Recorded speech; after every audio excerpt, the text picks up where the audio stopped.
to my channel. It is an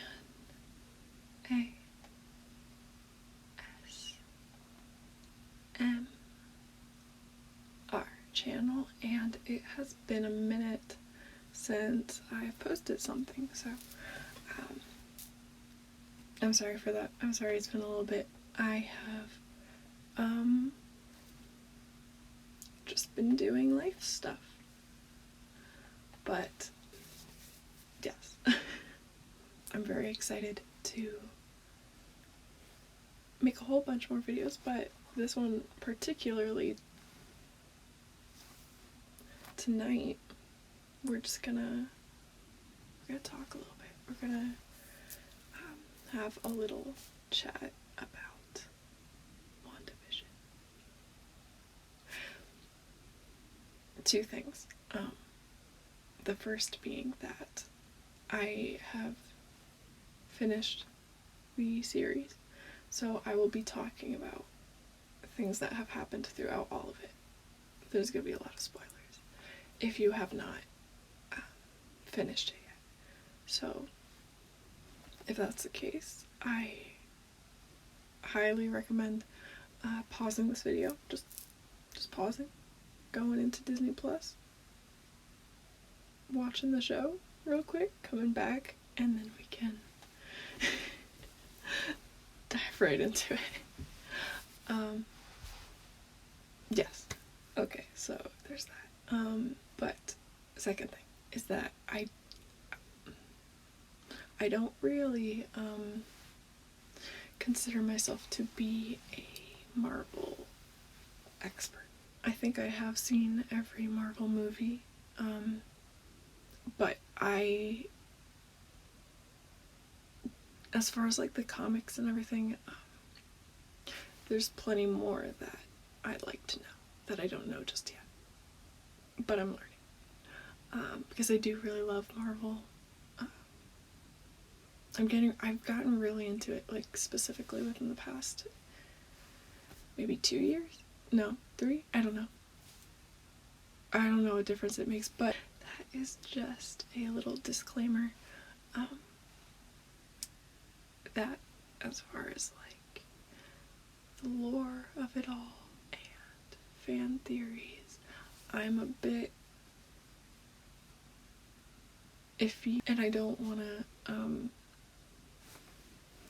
talk like I know everything that there is to know, or that I've been like following this stuff forever, because I haven't. Yeah, so I just don't want to. This is like for fun. So yeah, I am just gonna be given like a little recap and review, but mostly ramble. For fun, because ultimately I really enjoyed WandaVision. I really like a lot of what Marvel does, but WandaVision specifically, I think, is one of the most creative things that they have put out in a little bit. So it's such a cool concept, which is something that I'm gonna kind of start with, I guess. I watched the show a couple times. Like, I've seen every episode at least twice. But what was interesting about it was that each time I watched it with different people. Like, sometimes I'd watch it with my friends who, like, we'd all kind of like hang out on that little Disney Plus group watch thing, whatever, and just virtually enjoy it together. And they were very much on the same page as me, pretty much, like, as far as the context, which is important if you're gonna watch the show. But then there were times that I went back and I rewatched it with my parents, because although they aren't as well versed in the MCU, at least not yet. I thought this was a show that they would really be able to appreciate, and I wanted to enjoy it with them. And it was just so cool watching it with them and seeing their reactions and seeing them recognize, like, oh, that's like I Love Lucy. Or, you know, I remember the 70s, like, big hair in the 80s, and, you know, all that fun stuff. So I found that if there were any gaps in, like, my memory of things, like the timeline, or like just like anything leading up to it, I had my friends who could remind me of stuff, and vice versa. We could all just, like, talk about it and be on the same page. But then watching with my parents, I think that when I'm like, not teaching somebody, but I guess explaining something to someone, it helps me understand it better myself, because it forces me to articulate it in a way that's easier for someone else to understand, like for people that haven't really seen many other Marvel movies. So, you know, just finding a way to simply but yet, like, effectively get the gist across and prepare them for what they're about to get themselves into. Yeah, so the whole concept of it, obviously, with it being set up like sitcoms, at least part of the time. I loved when the drama would come in. Like, you had, like, sitcom, and then, like, bam, like, here's reality, here's what's happening behind the scenes. The tension is building. I, like, loved that. But obviously, like, with the whole sitcoms and that whole thing where, oh, just don't get me started on episode 8, reliving Wanda's trauma. That whole reveal of why it is that she chose sitcoms to be the format in which her world would manifest. That's something that I saw coming. Like, I figured, like, she was born in the 80s, right? It's not unlikely that she would have grown up watching older shows that her parents might have enjoyed. Because, I mean, even now, like, I grew up watching I Love Lucy, and I loved it. I love Lucille Ball. You know, obviously shows like that, to an extent, are a bit dated. But at the same time, some of the comedy still does hold up, which is really cool. How some things are just, some characters are just timeless. Anyway, that's my own. I digress. So that's something that I saw coming. I was like, yeah, it's because Wanda must have liked sitcoms. But I really loved seeing how in each memory there's always a show that Wanda could use for escapism, regardless of whatever she was going through. When she had just come in contact with the Mind Stone, when she was volunteering with Hydra, was that the Brady Bunch? I couldn't quite tell. I feel like that was the Brady Bunch. Sure. I don't know. Let me know, because that's another thing. I'll have some questions if you know the answers. Yes. So that is something that I loved. I actually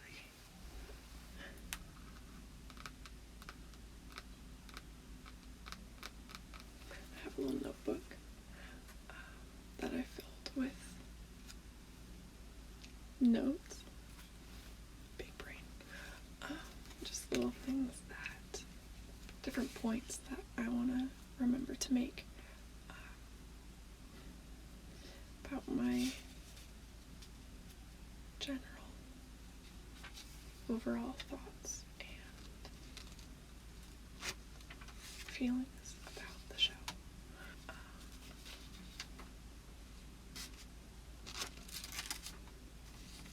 Yeah.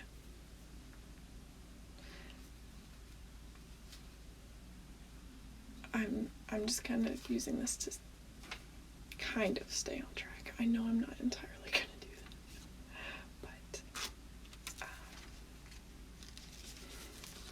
hopefully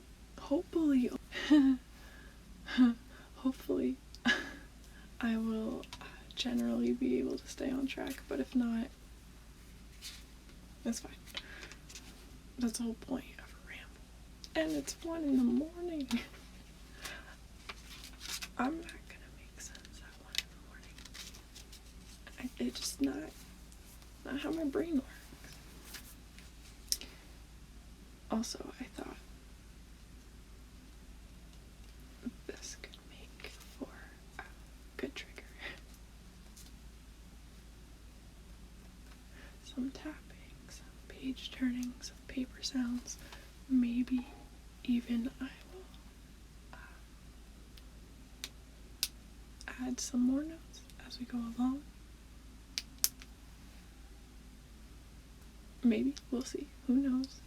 There is so much to talk about and to unpack with this show. Is it gonna focus? Is it gonna focus? Please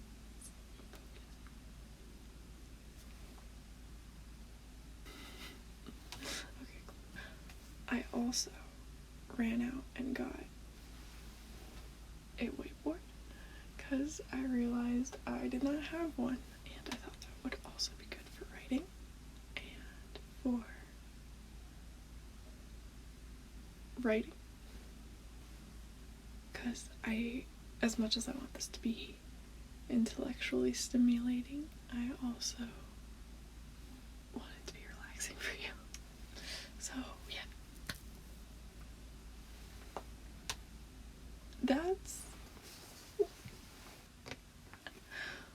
my bad. Somehow Spider-Man got on here. That's not what we're talking about. Let me just get rid of this real quick.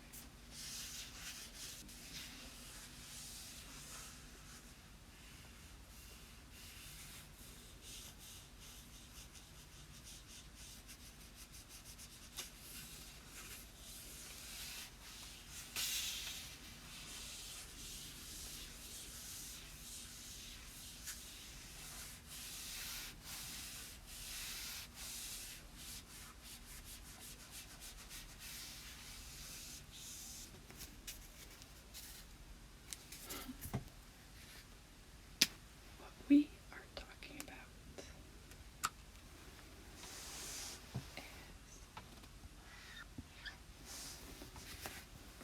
I made it too big.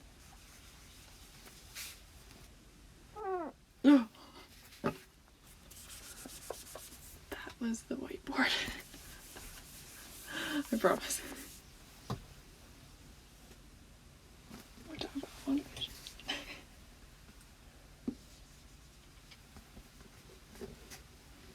My messy writing, but yeah.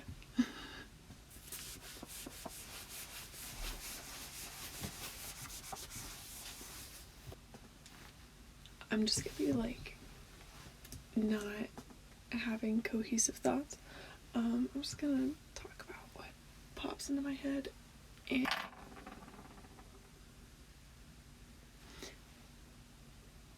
yeah, I'm just gonna be talking about what pops into my head. And also what I wrote down in my little notebook. And first thing that I thought was so clever, that I'd love to, there's one specifically that I want to talk about because it was so strange, but they were all really cool.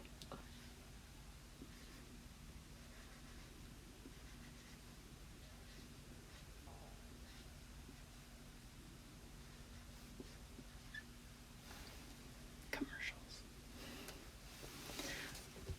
Specifically the one where it was for yogurt,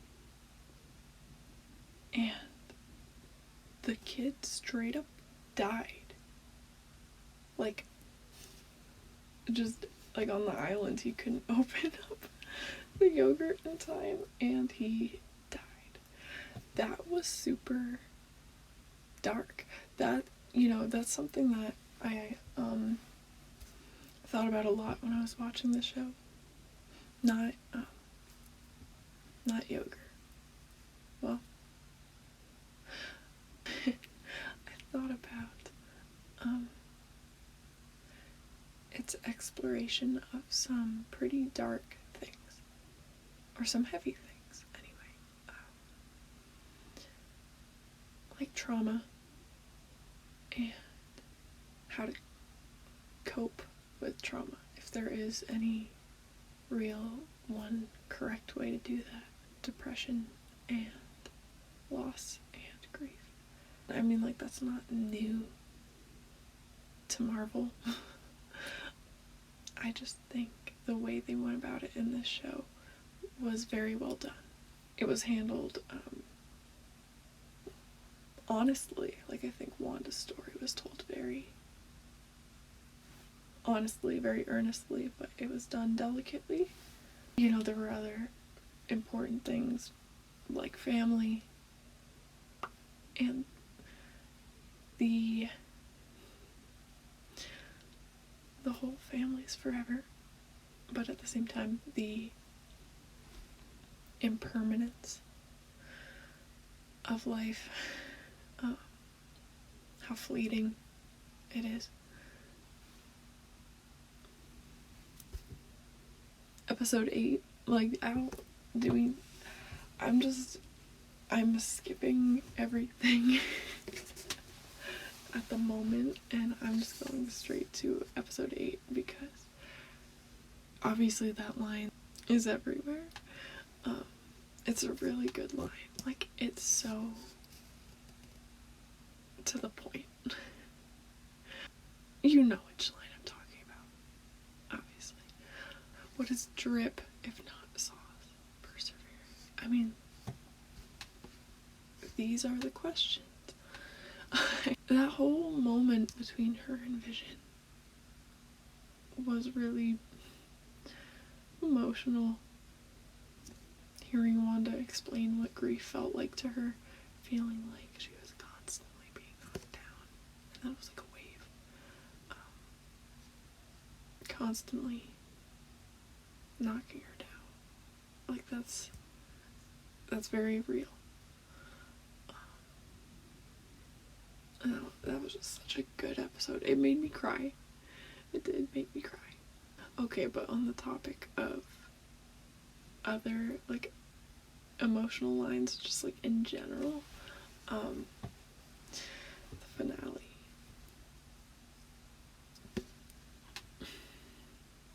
Wanda's kids are about to die in their sleep, but they don't know it, but, Vision being like, I was a voice, but no body. And then I had a body, but not human. And now I'm a memory made real. Who knows what I will be next? That's such a good line, too. That was just a good... sorry, I'm like... That cap that fell, it's like gone. It fell into the abyss. Oh no, I found it. I was like, it really just disappeared into the void.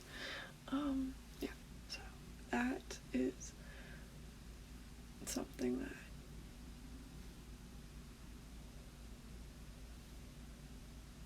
I don't know what I was gonna say. That it means a lot to me. Would it be cool to get a tattoo that says love persevering? I kind of want to do that. Let me know. Let me know. I have it all thought out. I'm gonna get it on my wrist and like connect it to it. Will be like a little heartbeat things. The beep, beep. Yeah, okay. A heart monitor. I don't know. Like, I want to get that around my wrist, and then it morphs into like a nice little cursive font, love persevering. I think that could be really cute, but let me know. You will help me decide the fate of what my first tattoo will end up being, so that's pretty cool. I'm gonna switch over to the notebook because there's some things in there I want to talk about.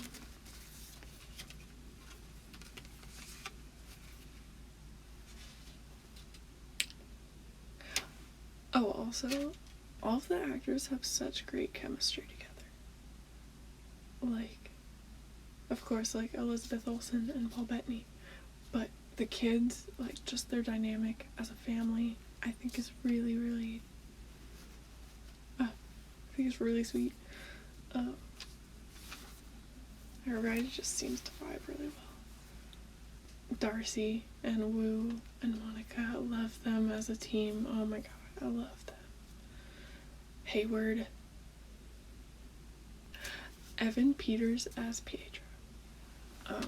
So that threw me for a loop at first because I didn't realize who that was, because I had not seen the movies that he was in as Quicksilver. I was like, that's not her brother. But, like, I didn't know who he was. But then I went back and I watched, I can't think of what what's that movie called? I was shown that scene where he does everything so fast. Like, everything's in slow-mo. That's how fast he's going. It looked like a school or something. Something was about to blow up. Like, set on fire. And he kept running in and, like, bringing people out. Brought out, like, a dog, like, and was, like, messing around with them. Because it was, you know, then they went. That scene was so cool. That one, and there was another where I think he and others were being shot at, and he, like, smashed stuff. And, of course, prevented them from being shot. So well done. Like, it makes me want to go back and watch those other movies and, like, and just, like, see it in the context of everything else.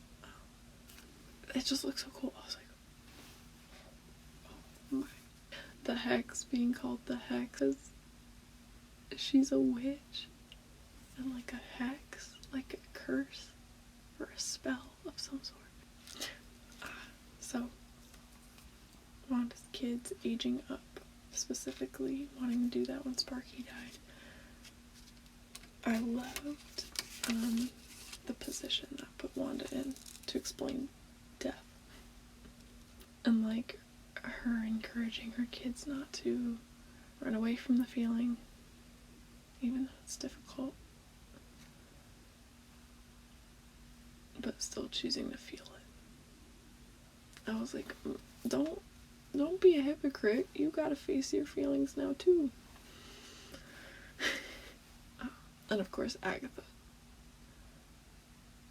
planting these things like Sparky and the subsequent death of Sparky. Rest in peace. And Pietro. Obviously to push Wanda to reveal more about her powers and how she uses them. Just how much she can actually do. Like, could she resurrect someone? It's like, no.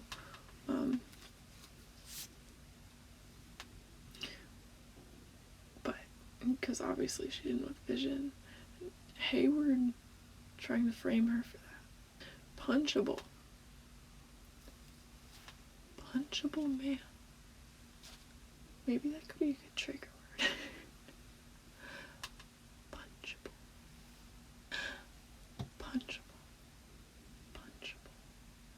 punchable.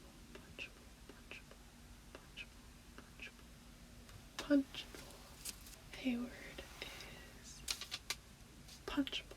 Punchable. Punchable. It sounds like I'm saying punchable. Punchable. Punchable. Punchable. Punchable.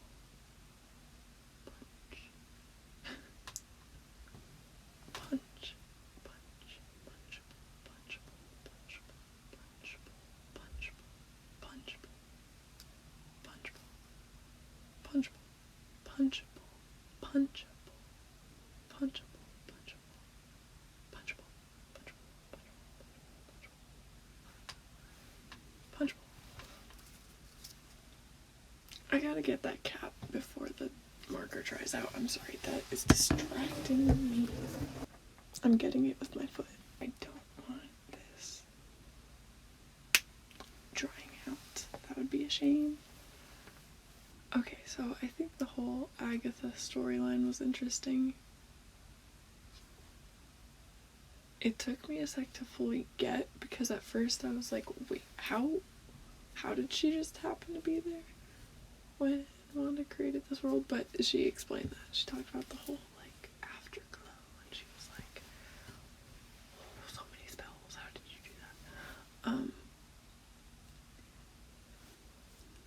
How did she get in, though? Like, oh, I don't know, I mean, cause when Monica went through the hex, it re-scrambled her entire molecular structure. But I guess it wouldn't necessarily do that to someone who already is a witch and a very powerful one with, like, dark magic, specifically. So yeah, I guess that makes sense. Off topic from Agatha, can someone explain to me what happened to White Vision? Like, I know that whole, like, I get that whole scene with Wanda's vision.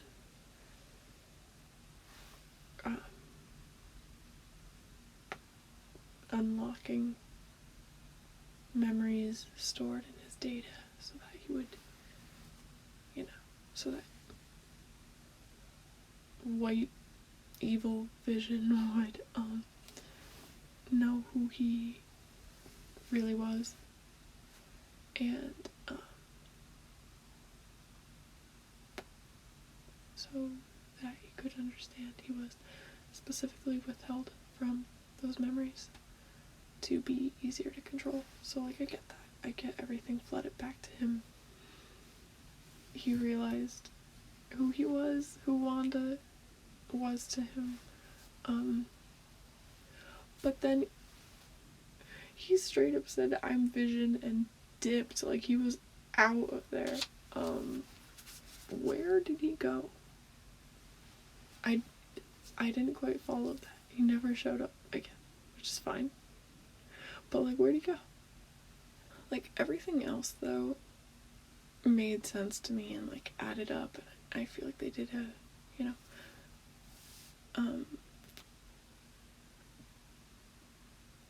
excellent job, like, tying up loose ends and answering questions. Everything made sense to me. I was like, yeah. So I am curious what you think of the show. If you could give it a rating out of like 5 stars,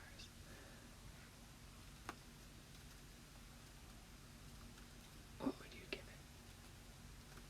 I'm curious to know what you think. I'd love to hear your thoughts in the comments. Feel free to bring up literally anything. There's so much I could talk about with this. And there's so much that we're about to get, like Falcon and the Winter Soldier, and something with Loki, and of course, Doctor Strange. I'm excited for that. I'm really excited for Doctor Strange. If I'm not mistaken, Doctor Strange is the only other one who can be doing one thing, like, physically, but can be doing something separate with his mind at the same time. And that's fascinating, because that's what Wanda was doing in the second end credits scene. Which, how did you take that? Did you take that to mean that she's obviously, like, pouring herself into the dark hold, like, trying to figure out her powers and spells and trying to get a grip on herself, I guess, and her newfound identity, but we heard her son's voices, so is she trying to see if there's a little loophole, like find a way to make them real, or is that supposed to signify that they do exist, but maybe in another dimension, another universe, and she's trying to bring them back in a way so they can reunite. Do you think Wanda was a villain? Please leave comments about your thoughts. All my social media is in the description. Please send me your best or your favorite or your funniest WandaVision meme, because I love them. I want to see more. Send them all my way. That would be very much appreciated. As always, thank you for watching. I hope you enjoyed, and until next time.